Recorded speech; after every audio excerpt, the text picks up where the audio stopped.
You won't believe what's living inside this woman's walls. We open with a lady in the kitchen now. There's an opportunity for a joke there, but it's 2022. She reaches for a first aid kit while her phone buzzes away. She gives it a look over but decides not to answer as she patches up her finger, which she probably cut from running with scissors. The caller leaves a message, seems to be a heartbroken ex-boyfriend or something. He really misses her and yada yada. And we also learned that there was another man in the picture. Scandalous. My advice: focus on the grind, young man. The woman, who will now call Stephanie, walks over to the living room but stumbles, spilling her spaghetti everywhere. We've all been there. As she cleans up the rather bland meal, she notices 2 drops of blood. She grabs some cleaning supplies, but her attempts to fix the small problem only make it worse and more widespread. This says a lot about society now. Without a meal and ever hungry, Stephanie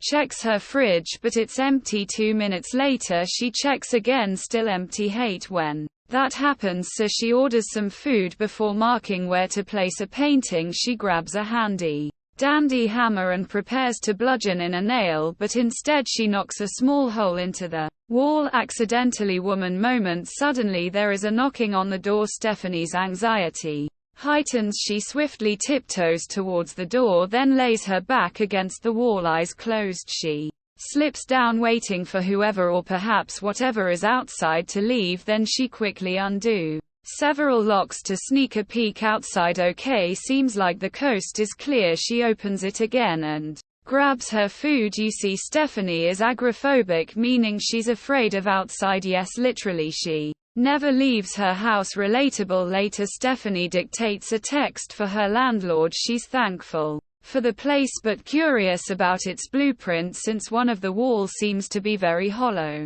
Remarkably, her phone perfectly translates her speech to text without any mistakes, which is the hardest part about this to believe. At night, she brushes her teeth while inspecting the inside of her eye, as one typically does. She's having trouble sleeping. The hole in the wall is on her mind. The moment she closes her eyes, the wall suddenly juts forward. Her eyes widen with surprise. But it was just a dream. Stephanie awakens and has a little therapy session. Her therapist believes it's time for her to come out of her shell and visit the office. Stephanie coughs in response. The therapist suggests this would be a great opportunity to get outside and visit the pharmacy. Stephanie smiles wide, agreeing to the challenge, but her eyes betray her true feelings. On the inside, she's a little scaredy cat. After the call, she dresses up and clutches her keys. Staring at the door, the anxiety inside her swells up. She just can't do it. Stephanie coughs once more.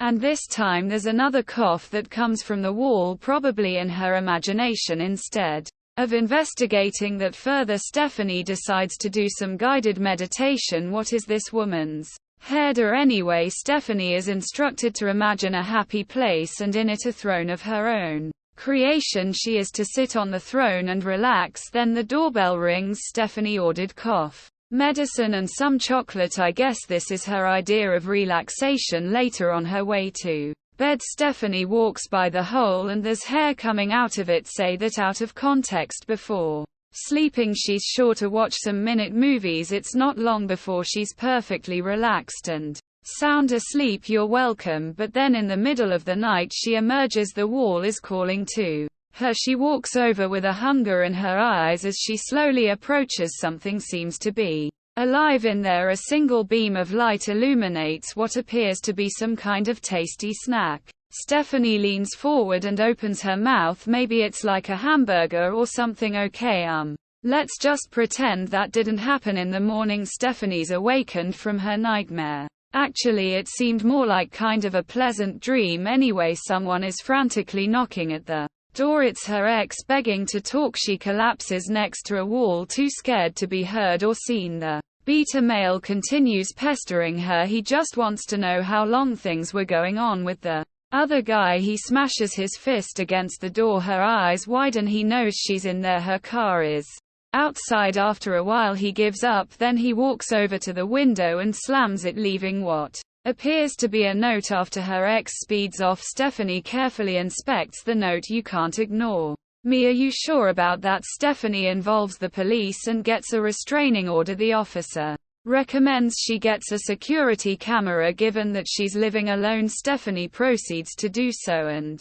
sets up the camera while her coughing symptoms worsen. Later in the bathroom, she downs some cough syrup and it'd be hidden different. Meanwhile, disturbing gurgling, bubbling animal sounds can be heard coming from the wall. It's leaking now and then. Crack, it's about to burst. Stephanie's cough is becoming a real problem. She checks her phone and receives a message from her landlord. Apparently, there was some kind of undisclosed renovation. That wall isn't supposed to be there. Stephanie continues to sip that good. As the message continues, the ladies thinks that some might find this addition to the home creepy, but she finds it adventurous. As far as Stephanie, she's in camp creepy, so she shuts the door. Despite this, she somehow finds herself sleeping in the hallway right underneath the hole. She makes it back to her feet, then stumbles to her room but steps on something. It's a tooth. Suddenly, without warning, she crams all 10 of her fingies into her mouth to count all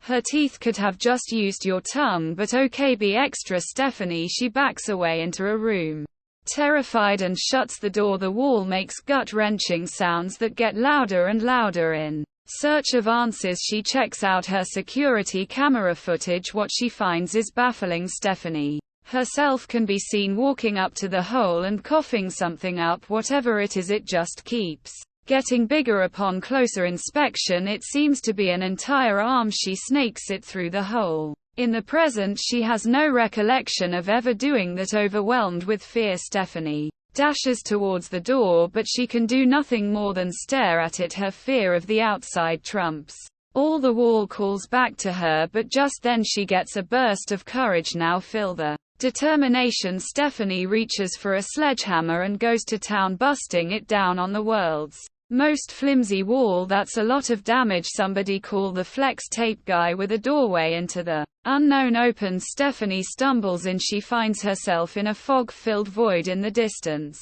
is something familiar, a throne just like the one her meditation instructor had her imagine, but something is wrong here. The throne is alive. It calls to her, and soon she feels its magnetic grasp pulling her, and she tries to find it but can't resist its gravity. You can low-key tell she's actually just walking towards it while leaning back, but that's okay. As she closes in, she begins to enjoy the feeling out of her own volition. She takes a seat. The throne warmly embraces her before placing a crown on this queen. It's a little weird, but I like it. Relief and relaxation take over Stephanie. Just like in her meditation, she feels like she's where she needs to be. Suddenly the chair latches on and it seems like it never wants to let go. Stephanie fights desperately to escape its grip. Finally she breaks free, grabs the hammer and slams it down. Fade to back, then snap back to